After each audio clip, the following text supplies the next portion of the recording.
No hace calor, es mental. Como dice el pastor, estamos hoy ya aterrizando el vuelo del capítulo 20 del libro de los Hechos. Vamos a tratar de desempacar estos últimos 6 versículos que nos quedan. Y nos ponemos en pie, por favor. Le pedimos al Señor de su guianza. Hechos capítulo 20, versículo 32. Y ahora, hermanos, os encomiendo a Dios y a la palabra de su gracia, que tiene poder para sobreedificaros y daros herencia con todos los santificados. Ni plata, ni oro, ni vestido de nadie he codiciado. Antes vosotros sabéis que para lo que me ha sido necesario a mí y a los que están conmigo, estas manos me han servido. En todo os he enseñado que trabajando así se debe ayudar a los necesitados y recordar las palabras del Señor Jesús que dijo: más bienaventurado es dar que recibir. Cuando hubo dicho estas cosas, se puso de rodillas y oró con todos ellos. Entonces hubo gran llanto de todos, y echándose al cuello de Pablo, le besaban, doliéndose en gran manera por la palabra que dijo, que no verían más su rostro, y le acompañaron al barco. Padre, te pedimos que bendigas tu palabra, que en esta tarde, Señor, podamos continuar gozándonos de la misma que comenzó ya hace algunos 3, 4 domingos atrás, y nos has dado un banquete de palabra para cada uno de los que estamos sentados aquí o de pie aquí en esta tarde. Esperamos, Señor, que estas palabras que tú nos has traído los fines de semana anteriores, al igual que el de hoy, podamos ponerlo por práctica en nuestras vidas y que sean de bendición a cada uno. Te pido en mi caso, Señor, que pases un carbón encendido por mis labios y que seas tú hablando. En el nombre de Jesús, amén. Pueden tomar asiento. Este es un viaje maravilloso. Yo no sé si ustedes se lo han disfrutado. Para mí ha sido una experiencia adicional. Cada vez que uno o expone esta palabra o la da en una clase bíblica, quizá con otro formato y otra manera, pero cada vez que uno habla del capítulo 20, Pablo nos está hablando directamente a nosotros.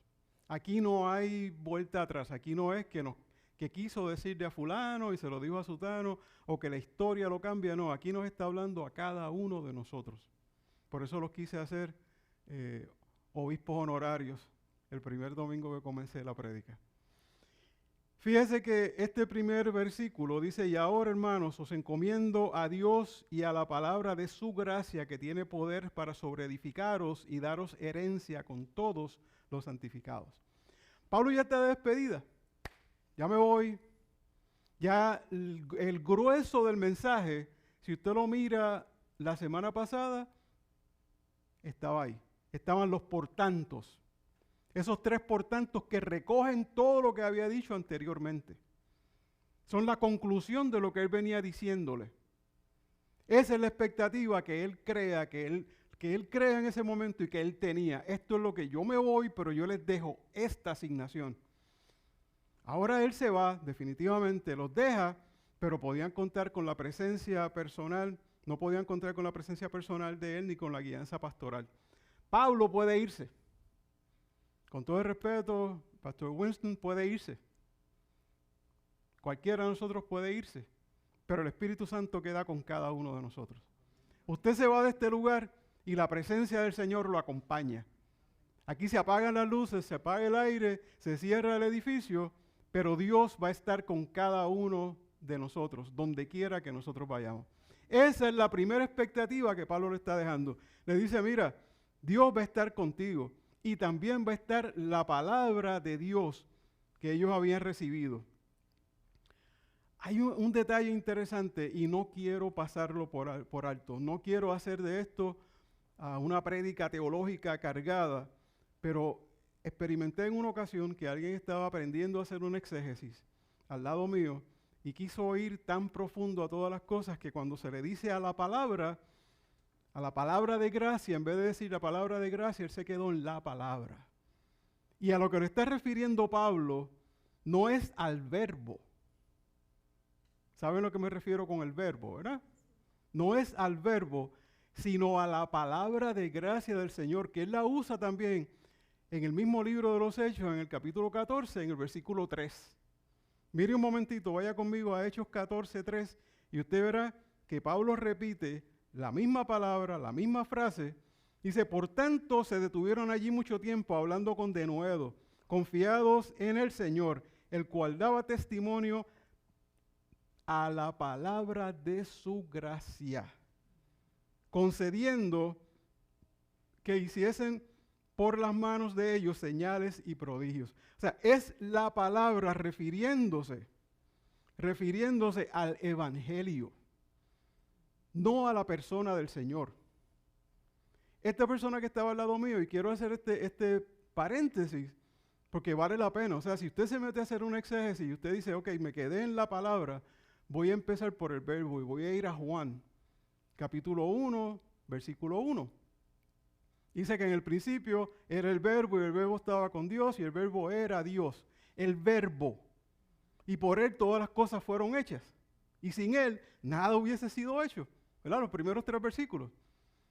Y entonces también en el 5 dice que la luz estaba ahí también.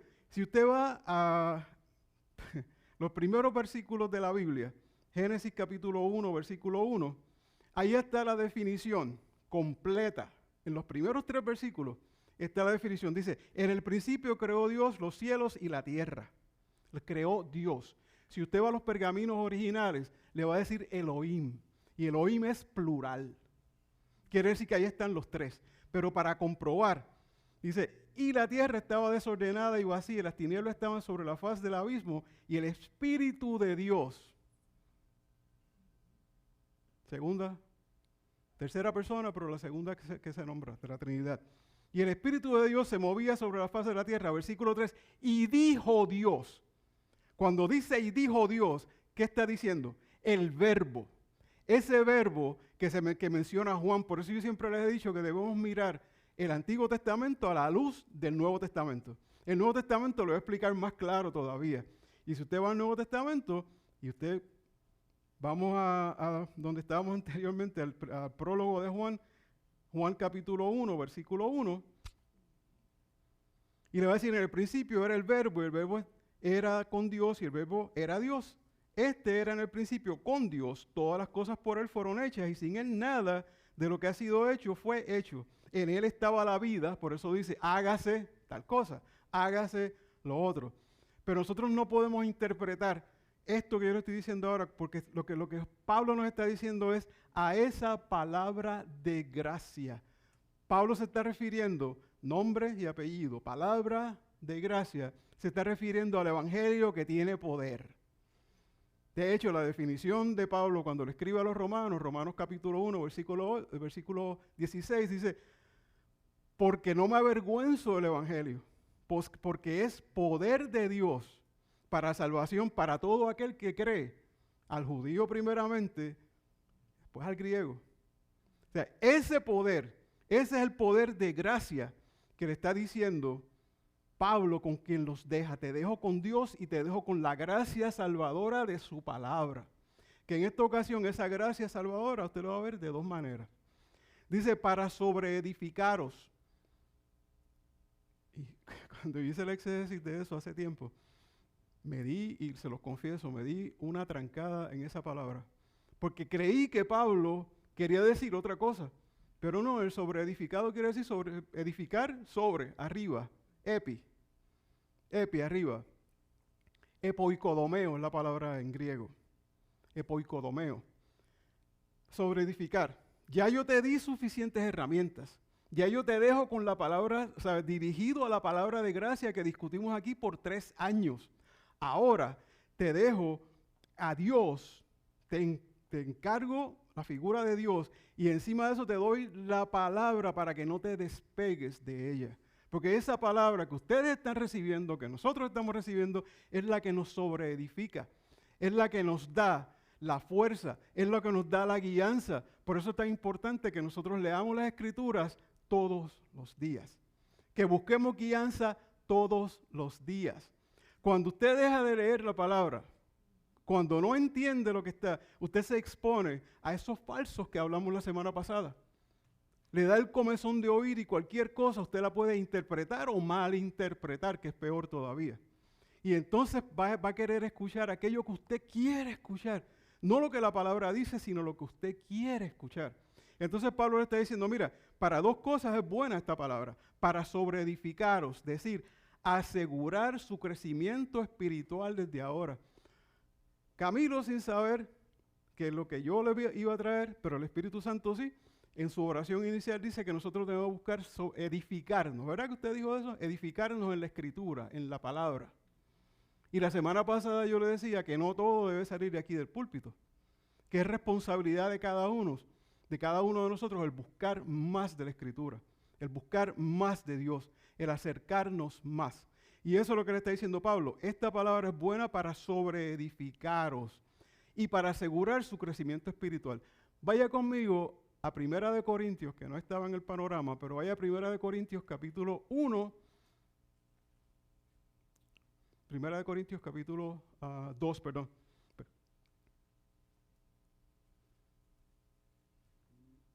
Capítulo 2. Versículo 1, para darle contexto a esto. Esto fue lo que a él le pasó cuando fue a Corinto, ¿verdad? Y la exhortación para nosotros es que no nos pase aquí, que no nos pase a ninguno de nosotros. Dice, así que hermanos, cuando fui a vosotros para anunciaros el testimonio de Dios, no fui con excelencia de palabras, de sabiduría, oiga eso, de sabiduría, y le voy a explicar luego porque es importante, pues me propuse no saber entre vosotros cosa alguna, sino a Jesucristo y a este crucificado. Y estuve entre vosotros con debilidad y mucho temor y temblor, y ni mi palabra ni mi predicación fue con palabras persuasivas de humana sabiduría, sino con demostración del Espíritu y de poder, para que vuestra fe no fuese fundada en la sabiduría de los hombres, sino en el poder de Dios. Fantástico. Ellos estaban débiles en la Escritura, estaban débiles en la palabra, y él no pudo llevar el mensaje que él quería. Él entendió, acabado de llegar de Atenas, que allá tuvo una experiencia que no fue tan agradable, y ahora me estoy enfrentando a un pueblo que está débil en la Escritura. No les puedo dar algo sólido. Tengo que darle algo suavecito para que ustedes lo puedan masticar y digerir. Fíjese, si usted va un capítulo adicional, capítulo 3, versículo 1, esto es lo que él hubiese querido. Le dice, de manera que yo, hermanos, no pude hablaros como espirituales, sino a carnales como a niños en Cristo. ¿Cómo es que nos ven entonces si nosotros no estamos metidos en la Escritura, si nosotros no tenemos un compromiso con el Señor, si nosotros si no seguimos las pisadas de Cristo? Pues somos carnales, nos tornamos en carnales. ¿Podemos aceptar, acaso el Espíritu se lleva con la carne y la carne con el Espíritu? ¿Verdad que no? Pues entonces tenemos que vivir en una vida espiritual. Tenemos que vivir en el Espíritu. Eso es Romanos capítulo 8, versículo 1. ¿Verdad? Pero entonces dice aquí, os di a beber leche y no vianda. No estaban preparados, no estaban listos. ¿Qué hubiese pasado si estaban listos? Y porque aún no eras capaces, ni lo soy todavía, porque aún soy carnales. Pues habiendo entre vosotros celos, contiendas, disensiones, no sois carnales y andáis como hombres, porque diciendo uno, ¿usted entiende cuál es el punto? ¿Sabe? Si hubiese sido algo que hubiese estado preparado, que es lo que quiere Pablo aquí, que nosotros estemos sobreedificados en la Escritura, sobreedificados con ese compromiso de lectura, con ese compromiso de oración, con ese compromiso de ayuno, entonces nosotros podemos crecer. Si nosotros no tan solo nos recostamos con leer la Escritura una vez a la semana o 2 veces a la semana, sino que somos constantes, entonces podemos ser sobreedificados para asegurar el crecimiento espiritual desde que comencemos. Desde hoy, desde ahora. Segunda cosa que puede hacer la palabra, dice, para daros herencia con todos los santificados. Aquella herencia de la que habla Pedro, pero antes de llegar a Pedro, esa palabra herencia me tocó bastante. Vaya conmigo a Romanos 8, capítulo 8, versículo 16. Romanos 8, 16, para darle contexto. Dice, el Espíritu mismo da testimonio a nuestro espíritu de que somos hijos de Dios. Hijos de Dios. Y quédese marcado ahí, y yo se lo explico ahora rapidito y lo doy por encima, 38,000 pies de altura. Pero si usted va al mismo prólogo de Juan, el Evangelio de Juan, capítulo 1, versículo 11, le va a decir que a lo suyo vino y los suyos.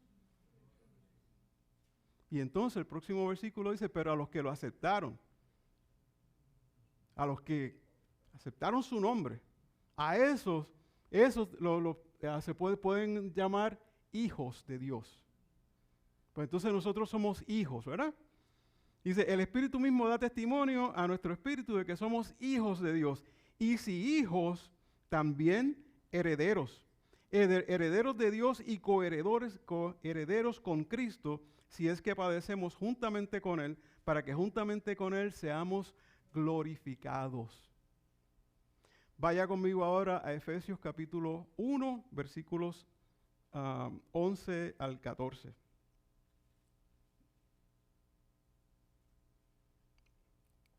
Dice, en Él mismo tuvimos ¿qué? Herencia. Esa misma herencia que está hablando Pablo aquí, que le está dejando a los obispos en Mileto, a los obispos efesios en Mileto, esa misma herencia le está diciendo aquí al mismo pueblo de Efesios en la carta. Le dice, en Él asimismo tuvimos herencia, habiendo sido predestinados conforme al propósito del que hace todas las cosas según el designio de su voluntad. Esa palabra, esa frase, el designio de su voluntad, aparece 3 veces en ese prólogo de 14 versículos. Dice, a fin de que seamos para alabanza de su gloria. Perdón, esto de para alabanza de su gloria, la que aparece 3 veces. Nosotros, los que primeramente esperábamos en Cristo, en Él también vosotros, habiendo oído la palabra de verdad. Acuérdense que Él está hablando al mismo pueblo que dejó. No pierda de vista esto. ¿Okay?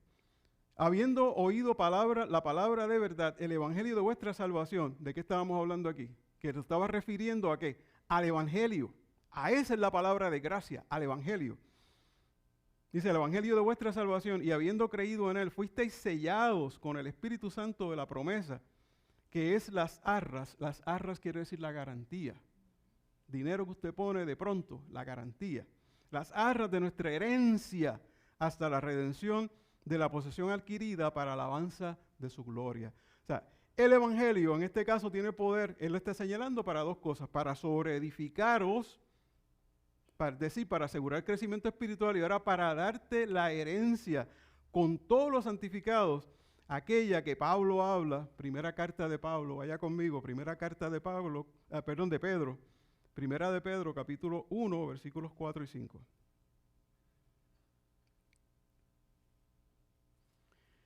Dice, para una herencia incorruptible, incontaminada e inmarcesible. Si no saben lo que es inmarcesible, es que no se mancha.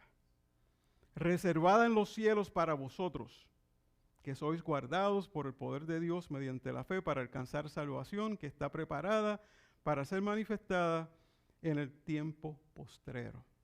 De eso, ese es el tipo de herencia que el Señor tiene para cada uno de nosotros los que estamos aquí. Si seguimos su escritura, si seguimos sus consejos, si seguimos sus mandamientos, si hacemos todas las cosas conforme a como están en la escritura, esa es la herencia de la que nosotros tenemos derecho por la sangre de Cristo. No porque usted se llame Pedro Lugo o Juan del Pueblo o el que sea, sino porque somos hijos de Dios. Y si hijos, también herederos. Así que el Evangelio no tan solo nos ofrece el conocimiento de la gracia de Dios, sino también la promesa y las promesas de la gloria de Dios.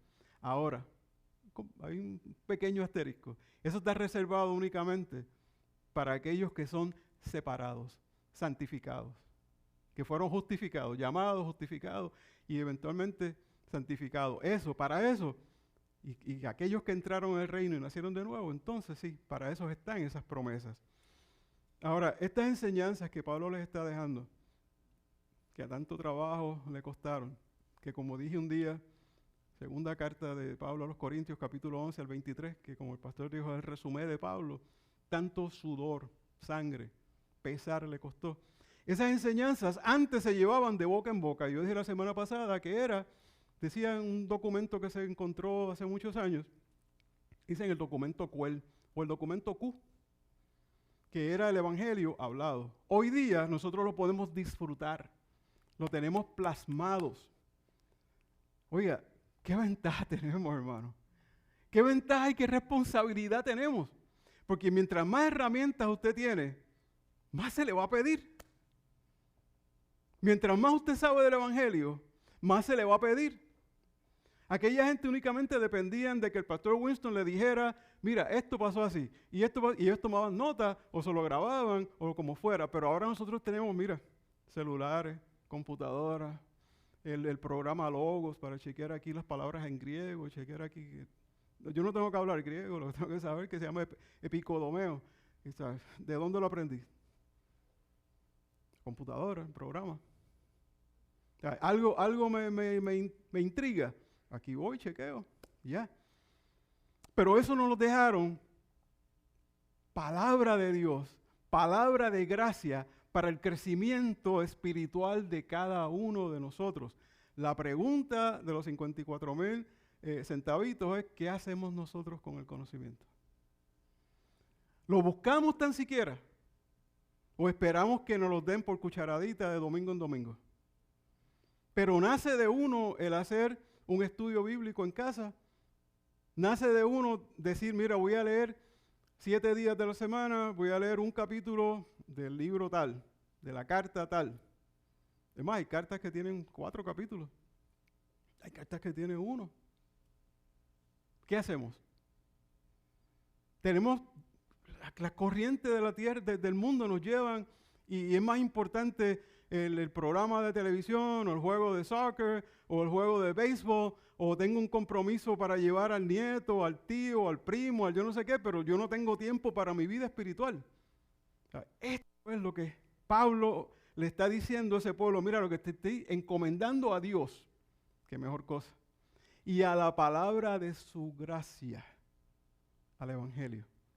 Pablo nos está encomendando a nosotros, a que tengamos esa relación espiritual con Dios a través de su palabra de gracia, del Evangelio. Esa es la enseñanza más grande que usted puede tener de ahí.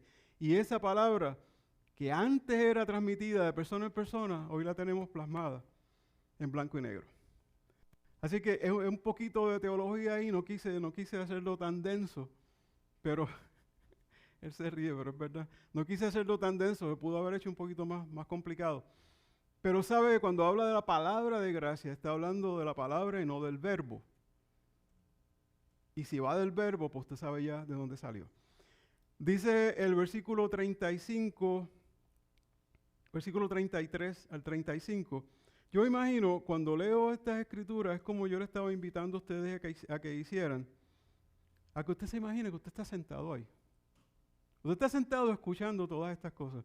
Y yo imagino a Pablo, un hombre que es doctor en la ley, un hombre que sabe las escrituras de la A a la Z, estudiante de Gamaliel, los pies de Gamaliel, posiblemente el más avanzado de todos, quizá parte del Sanedrín, no se sabe, quizá a un paso de entrar al Sanedrín, tampoco se sabe.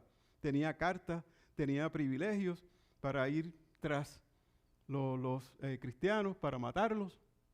Se sabía que tenía cierto rapport con el Sanedrín. O sea, lo que quiero decirles es que estaba a nada de ser, él dice que fariseo de fariseo, ¿verdad? De la tribu de Benjamín, todo lo demás. O sea, él se sabe las escrituras de memoria. Aquí, lo que le está diciendo Pablo, dice, ni plata, ni oro, ni vestido de nadie he codiciado. Vaya conmigo al primer libro de Samuel, capítulo 12, versículo 3.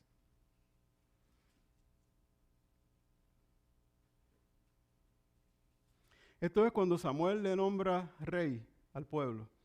Y ya prácticamente está él en picada, en bajada de sus responsabilidades, pero reúne al pueblo completo.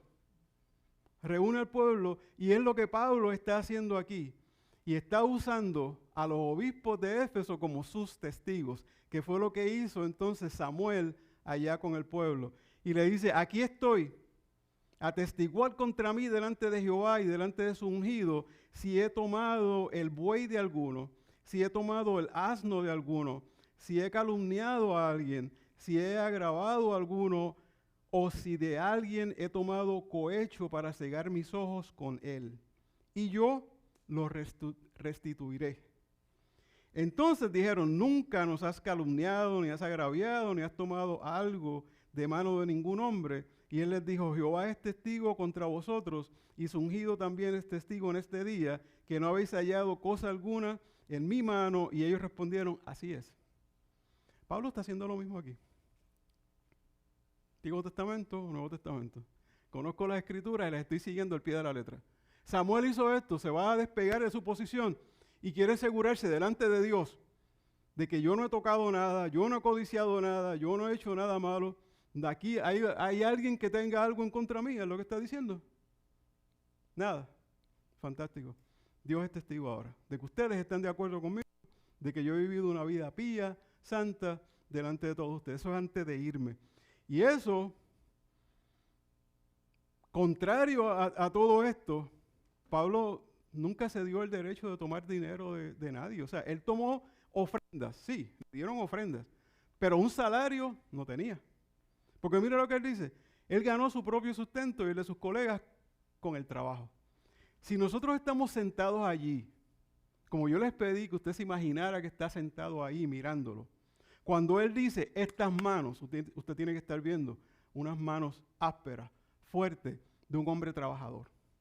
Era un orgullo para un judío darle un oficio a su hijo. No lo dejaban ir. O sea, tú puedes ser rabí fantástico, pero tienes que tener un oficio. Porque los días de la semana tienes que producir para ti y para tu familia. Eso mismo estaba haciendo Pablo aquí. Y está diciendo, mira, estas manos hicieron provisión para mis propias necesidades y las de mi compañero.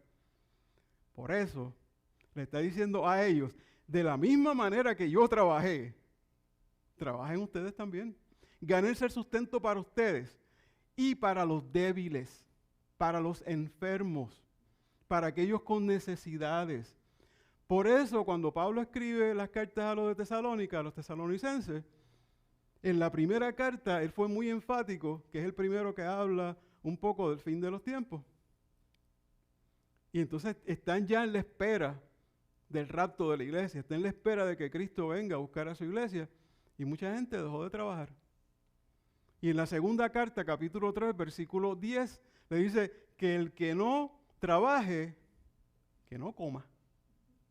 Entonces aquí le está diciendo lo mismo. ¿Tú quieres? Mira, estas manos me ayudaron. Estas manos levantaron todo lo que yo necesitaba. Estas manos hicieron carpas, estas manos hicieron trabajo de lona, hicieron todo lo necesario para yo suplir mis necesidades y las de mis compañeros. Ahora les toca a ustedes. ¿Se acuerdan que en uno de los por tanto le dijo, velad por ustedes? Velen por ustedes. Velen por su bienestar. Velen porque nadie tenga que sostenerlo. Velen porque no vivan agarrados del favor de nadie. No, usted produzca. Es más al contrario. Usted produzca para suplir. Usted produzca para dar. Pedro tiene algo muy parecido, muy bonito. Primera carta de Pedro, capítulo 5, versículos 2 y 3. Primera carta de Pedro, capítulo 5, versículos 2 y 3. A mí me encanta la introducción a la carta de Pedro, el primer capítulo, el 1, que dice a todos los expatriados, en la dispersión. Parece que las cosas no estaban fáciles en ese momento. Los del Ponto, los de Asia, los de Bitinia, a todos ellos. Bueno, por aquí dice, mira cuánta similaridad hay en el vocabulario de Pedro en esta porción, en esta perícopa que vamos a leer, y en la perícopa anterior de Pablo, cuando yo le dije a ustedes que estaba usando un lenguaje metafórico para hablar de la iglesia como la grey, de los hermanos como las ovejas, y de los pastores como eso, los episcopos, los pastores como el pastor de la grey. Mira cómo se refiere Pedro, igual que Pablo, sin ponerse de acuerdo. Apacentad la grey de Dios, que está entre vosotros, cuidando de ella, no por fuerza, sino voluntariamente, no por ganancia deshonesta, sino con ánimo pronto, no como teniendo señorío sobre los que están vuestro cuidado, sino siendo ejemplos de la grey. Hermano, realmente yo no sé cómo hay gente que sigue los diferentes personajes que vemos en la televisión, en YouTube, diferentes congregaciones, que lo que quieren es sacar dinero. Esos son los falsos que Pablo estaba previniendo en aquel momento, porque hay comezón de oír. Del punto de vista psiquiátrico, yo le diría que hay veces que le cedemos hasta nuestra personalidad. Es peligroso. Pasa en la política también. Se le cede la personalidad a su líder. Y usted hace lo que digan como si fuera uno marionetas. O sea, si usted lee la Escritura, volvemos otra vez a la recomendación de Pablo anterior, sobre edificar sobre la palabra de su gracia. Si usted lee la Escritura con diligencia, no hay que ir a Harvard para usted entender que dice que lo que está, hay muchos de ellos que lo están buscando, dinero y poder. Aquí está. Ahí está, dice, Dios que entre vosotros cuidando de ella, no por fuerza la grey, no por fuerza, sino voluntariamente, no por ganancia deshonesta. Yo tengo un amigo que cada vez que están haciendo una campaña de esta por televisión en una estación en particular, dice, ahí están trasquilando las ovejas. Y cada 3 meses se hace. Pero usted ve las casas de esos directivos, usted ve los carros, usted ve los yates, viven bien. ¿Acaso hace falta esa exageración de dinero cuando hay tanta necesidad en el pueblo del Señor? Ninguna, ¿verdad? Y dice, así cumplirían el dicho de Jesús que siempre deberían tener presente, más bienaventurado es dar que recibir. La Biblia se prueba siempre.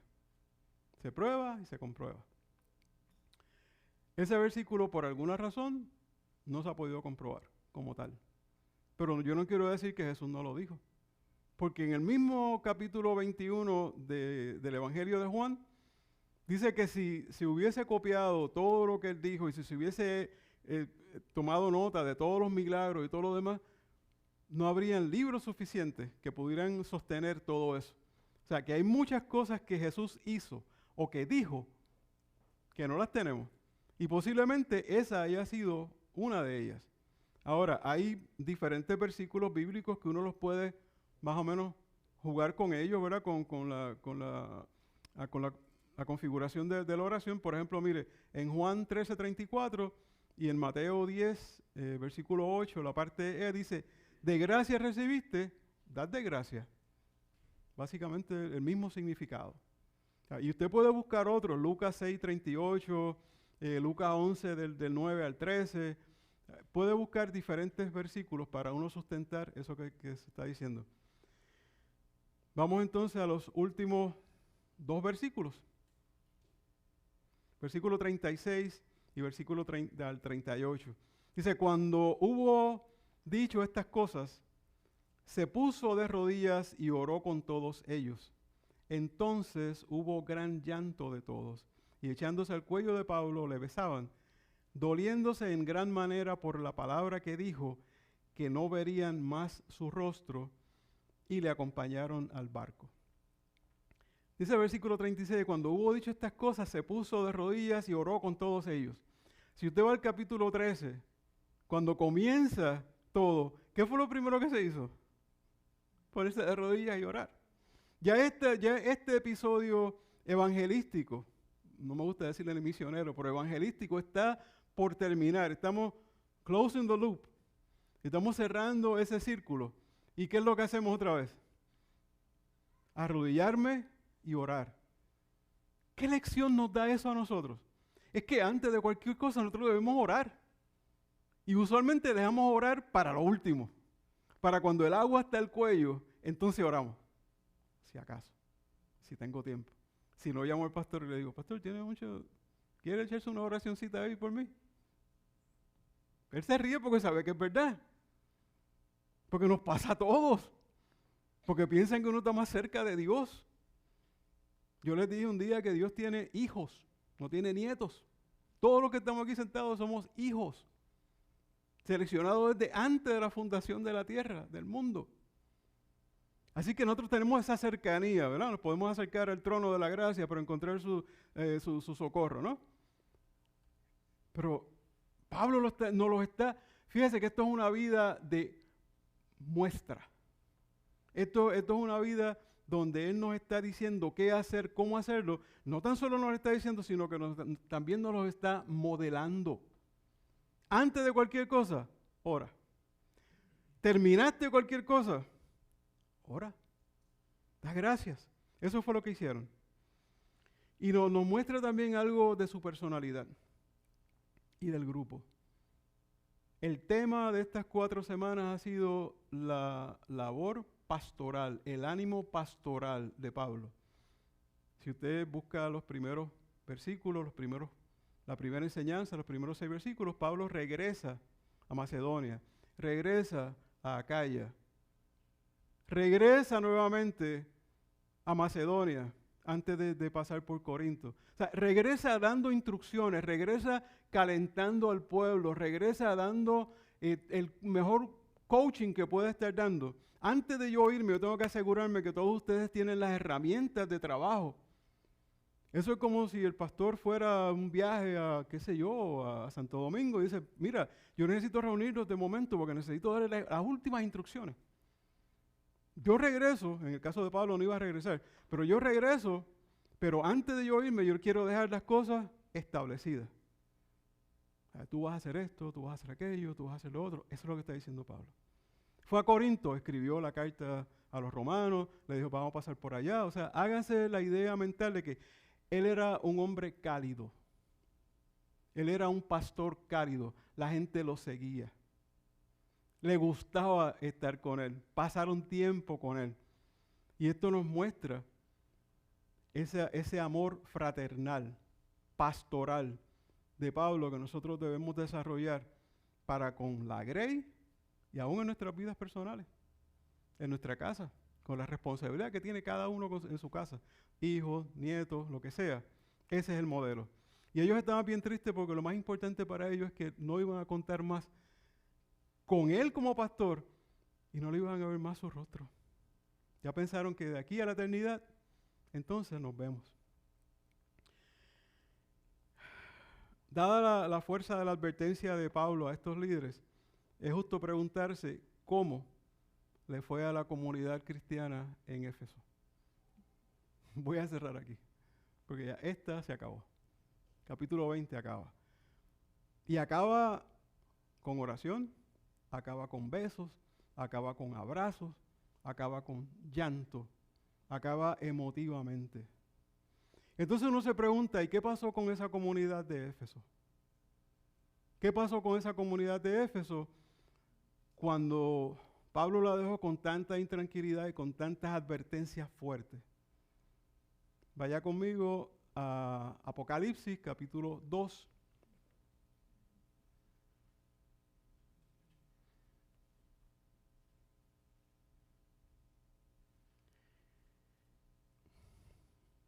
Capítulo 2, versículo 1. Hechos se escribe para el año 64, más o menos. Para el año 64, la carta a Apocalipsis se escribe alrededor del 94, el 96, vamos a decir el 95. O sea, algunos 32, 34 años de diferencia. Esto es lo que dice el Espíritu Santo a través de Juan al pueblo de Éfeso. Escribe al ángel de la iglesia. El ángel de la iglesia es el pastor. Escribe al ángel de la iglesia en Éfeso, el que tiene las 7 estrellas en su diestra, el que anda en medio de los 7 candeleros de oro. Y dice esto, en esas cartas, las 7 cartas que hay, siempre hay una parte que es de alabanza y otra parte que es de crítica. Una sola de las iglesias no tiene crítica. Descúbralo usted. Esa es la asignación para cuando estudiemos esto luego.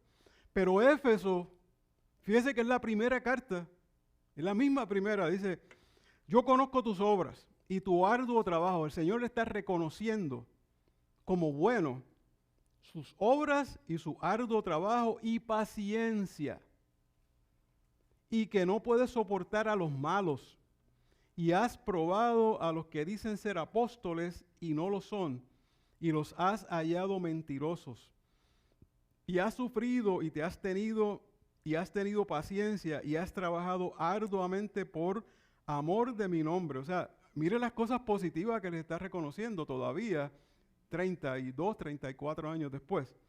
Dice, por mi amor de mi nombre, y no has desmayado. Pero entonces dice el versículo 4. Pero, yo le decía a mis hijas que los peros siempre negaban el postulado anterior. Pedro es buena gente, pero es calvo. Pesa más que es calvo a que sea buena gente. Ya negó el que es buena gente, ¿no? Pero tengo contra ti que has dejado tu primer amor. Mensaje para cada uno de ustedes, el que tenga oídos, que oiga. Recuerda, por tanto, de dónde has caído y arrepiéntete y haz las primeras obras. Pues si no, vendré pronto a ti y te quitaré tu candelero de su lugar si no te hubieses arrepentido. Pero tienes esto, que aborreces las obras de los nicolaítas, las cuales yo también aborrezco. El que tenga oído, oiga lo que el Espíritu dice a las iglesias. Y al que venciere, le daré a comer del árbol de la vida, el cual está en el medio del paraíso de Dios. O sea, hay oportunidad. Todavía el pueblo no se le habían cerrado todas las puertas. Hay oportunidad. 30 años después habían perdido su primer amor, pero tenían muchas cosas positivas a su favor. Si empiezas a hacer las cosas iniciales, las primeras, las que Pablo te enseñó, esas que te advirtió que iban a ocurrir, y quizás por estar discutiendo y peleando por ciertas cosas, es como dicen en el campo en Puerto Rico, es cuestión de vestir a un santo para vestir otro. O sea, empeñé mucho esfuerzo en combatir y debatir el error, pero en eso perdí el primer amor. No, hay que trabajar en ese primer amor. Ahora, 10 a 20 años después, 10 a 20 años después, Ignacio Mártir. Y usted dice, ¿quién es Ignacio Mártir? Es uno de los padres de la iglesia. Ignacio Mártir se dice que pudo haber sido el segundo después de Pedro, que sucedió a Pedro como obispo de Antioquía de Siria.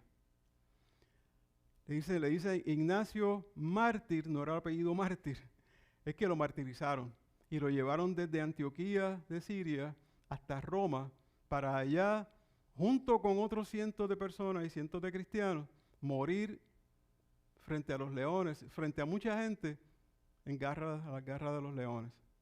Cuando va por ese camino, Ignacio, una parte fue por barco y otra parte fue por tierra. Y en cada sitio que iba lo recibieron como un héroe. Y se paró en Esmirna, y en Esmirna escribió 4 cartas. Luego se detuvieron en Troa, y en Troas escribió otras 3 cartas, son 7 cartas. Da la causalidad que una de las primeras cartas se le escribe a Éfeso. Y únicamente les voy a leer para que ustedes sepan que aquello del primer amor lo corrigieron. Fíjese el saludo que le da Ignacio Mártir al pueblo de Éfeso. Le dice Ignacio, llamado también Teóforo, que quiere decir portador de Dios, a la iglesia que ha sido bendecida. Si ha sido bendecida quiere decir que cambiaron, que ha sido bendecida en abundancia por la plenitud de Dios el Padre, que había sido preordenada desde antes de los siglos para una gloria permanente e inmutable, unida y elegida en una verdadera pasión por la voluntad del Padre y de Jesucristo nuestro Dios, a la iglesia que está en Éfeso de Asia, digna de toda felicitación. Saludos abundantes en Cristo Jesús y en su gozo intachable. Esas son las buenas noticias. Como algo adicional, Onésimo, para aquel entonces era el obispo de esa iglesia. Onésimo era el obispo. Y cuando está terminando la carta, le da una felicitación adicional y les dice que Pablo los mencionaba a ellos en cada uno de sus escritos. Dice, sé quién soy y a quiénes escribo. He sido condenado, pero he recibido misericordia. Estoy en peligro, pero soy fortalecido y afianzado. ¿A quién se le parece eso? A Pablo escribiendo, ¿verdad? Esa primera carta de Pablo a los Corintios, segunda carta de Pablo a los Corintios, que dice que está perseguido, más no, capítulo 4, versículo 8. Dice, vosotros sois la ruta de aquellos que están en camino para morir en Dios. Estáis asociados en los misterios con Pablo, que fue santificado y que obtuvo un buen nombre, que es digno de todo para bien, en cuyas pisadas de buena gana quisiera estar andando, cuando llegue a Dios, el cual en cada carta hizo mención de vosotros en Cristo Jesús. El Señor nos ofrece una oportunidad siempre. Te lo ofreció a los efesios, nos lo ofrece a cada uno de los que estamos sentados aquí. Pablo nos dio un consejo que nos tomó 4 semanas o 5 semanas analizar. Yo espero en el favor de Dios que esa semilla haya caído en terreno fértil y que nosotros también tengamos una oportunidad de hacer el bien y de acordarnos de nuestro primer amor. ¿Nos ponemos en pie?